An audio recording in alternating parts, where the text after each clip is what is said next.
Assalomu alaykum do'stlar, qadrli futbol ishqibozlari, YouTube kanalim obunachilari, salomatmisizlar, charchamayapsizlarmi? Yana videolar qilyapmiz, rozi bo'lib qo'yasiz va bunga yetarlicha sabablar bor.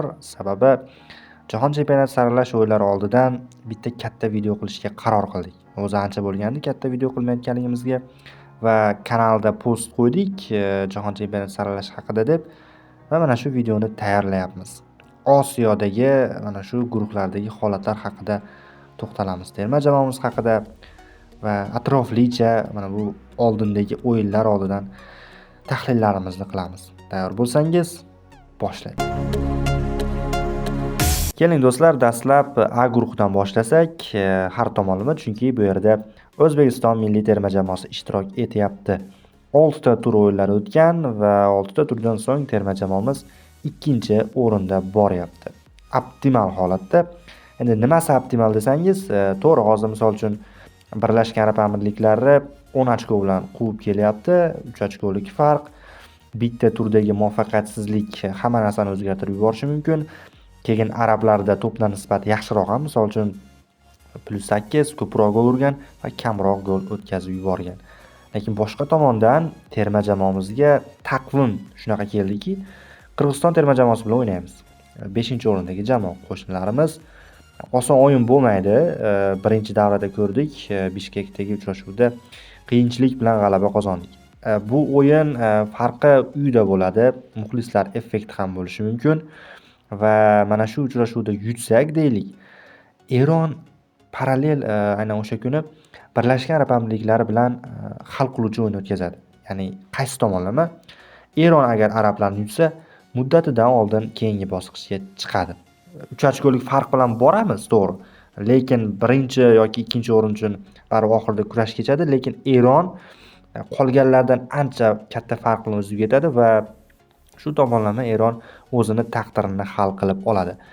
Mana shunisi juda qiziqda. Biz Eronga muxlislik qilamiz. O'sha kuni ham terma jamoamizning o'yinini ko'ramiz va keyin Eronga muxlislik qilishimiz kerak, chunki arablarni ular yutib berishi shart. Va ikkinchi tomoni, agar Eron Arabistonni, Birlashgan Arab Amirliklarini yutadigan bo'lsa, keyingi biz bilan o'yinga nisbatan kayfiyatsiz kelishi mumkin. Chunki Eron biladi, yutqazib bergan chog'ida ham bizga ochkolarimiz teng bo'ladi. Lekin to'plar nisbati Eronda yaxshiroq. Va unaqa yutqazib bermaydi, to'g'ri, lekin o'yin tomonlama tarkibda rotatsiya bo'lishi mumkin. Unaqa ikkinchi tarkibni tushirmasa ham ba'zi nuqtalarda yangiliklar qilishi mumkin Eron. Mana shu tomonlama bizga taqvim ham qulay keldi va turnir jadvalida oxirgi 4 ta turdan oldin ochkolarni yaxshiroq to'plab olganligimiz jihatdan mana shu jihatdan optimalroq holatdamiz. Mana misol uchun qolganlarga qaraydigan bo'lsak, Qatar terma jamoasi Osiyo chempioni 4-o'rinda boryapti, 7 ochko to'plagan va Qirg'iziston bilan ochkolar orasidagi farq 4 dan tashkil qiladi, lekin to'plar nisbati bir xil, -7. Ya'ni Qatar juda ko'p gol o'tkazib yuboryapti. 4-o'rinchi mana shu tomonlama. Qirg'izistonda ham va hattoki Shimoliy Koreyada ham matematik jihatdan imkoniyat bor. Ya'ni pastdagi jamoalar ham kurashadi-da. Shu tomondan Qirg'iziston bilan o'yin oson bo'lmaydi, to'g'ri. Lekin imkoniyatimiz baribir bor deb o'ylayman. Keling endi terma jamoamizning hozirgi holati haqida to'xtalsak, kayfiyat va tarkib ancha yaxshi. Ayniqsa legioner futbolchilarimiz yaxshi kayfiyatda kelyapti. Eldor Shomurodov Romada ochilib ketdi, oy futbolchisi bo'ldi va muhim o'yinlarda gollar uryapti. Va uning parallel olami Abduqodir Husanov esa Cityda dahshat o'yinlarini ko'rsatyapti. U ham oy futbolchisi bo'ldi. Va bu tomonlama hujumda ham ishlar yaxshi va himoyada ham ishonchli futbolchilarimiz bor. Ana endi Temur Kapadzeni mana bu tanlagan tarkibiga ahamiyat beradigan bo'lsak, darvozabonlar Yusupov, Ne'matov, Ergashev, himoyada Abdullayev, Alijonov, Aliqulov, Ashurmatov, Eshmurodov, Husanov, Sayfiyev, Komilov, Nasrullayev, Yo'ldoshev, Abdurahmatov. Yarim himoyada Hamrobekov, Fayzullayev, Iskanderov, Masharipov, O'runov, Shukurov, Bo'riyev, Mazgavoy, Jiyanov. Hujumda Eldor Shomurodov, Bobur Abduxoliqov. Endi to'g'ri, hujumdagina variantivlik yo'q. Ko'p ehtimol Shomurodov o'ynaydi. Sergeyev olib ketilmadi. Azg'aniyev yo'q. Yana bir nechta futbolchilarni kiritish mumkin bu tarkibga. Va hozirgi holatda misol uchun Masharipov jarohatdan forig' bo'lgan, uni formasi qandayligi qiziq. O'runov menimcha yaxshi sport formada emas va Fayzullayev markazda berilyapti, lekin o'ylaymizki hujumkor futbolchi va bu tarkib unda olib qarasa chiqadi. Jahon chempionatiga chiqishi kerak optimal holatda. Va shu tomonlama o'ylaymanki yigitlar uddalaydi. Endi B guruhiga ham qisqacha to'xtalsak, bu yerda ham juda qizg'in kurash kechyapti. Janubiy Koreya birinchi o'rinda boryapti. Son Hyo-min yetakchiligidagi terma jamoa 14 ochko to'plagan, to'plam nisbati +7. Iroq 11 ochkosi bilan ta'qib qilib boryapti, 3 ochkolik farq. Iordaniya 3-o'rinda 9 ochko bilan Osiyo Kubogi finalchilari yaxshi avlod chiqqan. Ummonda 6, Kuvaytda 4, Falastinda 3. Unda olib qarasa, 1-2-o'rin uchun 3 ta terma jamoa va 3-4-o'rin uchun 3 ta terma jamoa kurashayotgandek va shularni o'rtasiga tushib olgan Iordaniya yo u yoqqa yo bu yoqqa bo'ladi. Va oldindagi o'yinlarga ahamiyat beradigan bo'lsak, Koreya Ummonni qabul qiladi, Iordaniya uyda Falastinni mehmon qiladi, Iroq ham Kuvaytni mehmon qiladi.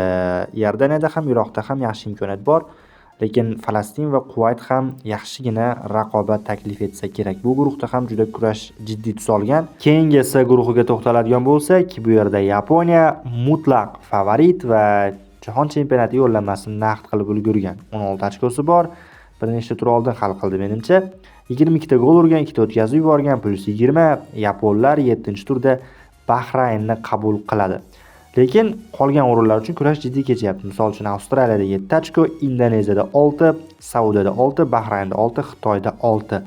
Hamma terma jamoada imkoniyat bor. Ishoning, Indoneziya mana bu futboli pog'ona o'sayotgan terma jamoada.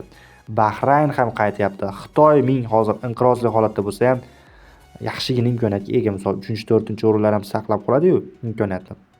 Va meni qiziqtirayotgani Saudiyani mana bu futbolini ma'lum miqdorda ortga ketayotganligi. Klublar to'g'ri o'ynayapti. O'sha Yevropadek legionerlar, gigant futbolchilar liga yaxshi ketyapti. Al-Hilollar misol Osiyoda yaxshi o'ynayapti, lekin terma jamoada avlod chiqmadi. O'sha u eski avlod Aldovsariylar o'ynayapti va bu bilinyapti. Indoneziyani yuta olmadi misol uchun, Xitoyni yuta olmadi, Bahraynga yutqazdi. Shu tomonlama Saudiya futboli hozir biroz qiyinroq holatda. Mana shunda Indoneziya, Bahrayn, Xitoy foydalanib ketishi mumkin.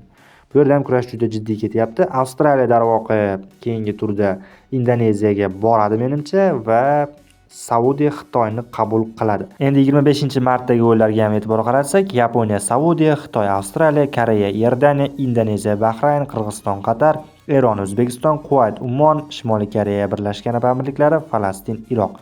Va ko'p ehtimol O'zbekiston hamda Eron o'rtasidagi uchrashuv biz uchun juda qiziq o'yin bo'ladi. Va ehtimol ana shu uchrashuvda balkim biz yo'llanmani qo'lga kiritamiz. Demak, do'stlar, videomiz mana shu nuqtada o'z yakuniga yetadi. Batafsil to'xtalishga harakat qildik terma jamoamizning oldindagi o'yinlar oldidan va o'ylaymanki, indinga bo'ladigan Qirg'iziston bilan o'yinda va Eron bilan o'yinda yigitlar muhim g'alabalarni qo'lga kiritadi va futbol muxlislarini xushnud qiladi degan umiddamiz. O'ylaymanki, shu safar jahon chempionatiga chiqamiz. Videoni shu joygacha kuzatgan bo'lsangiz, like bosib obuna bo'lishni unutmang.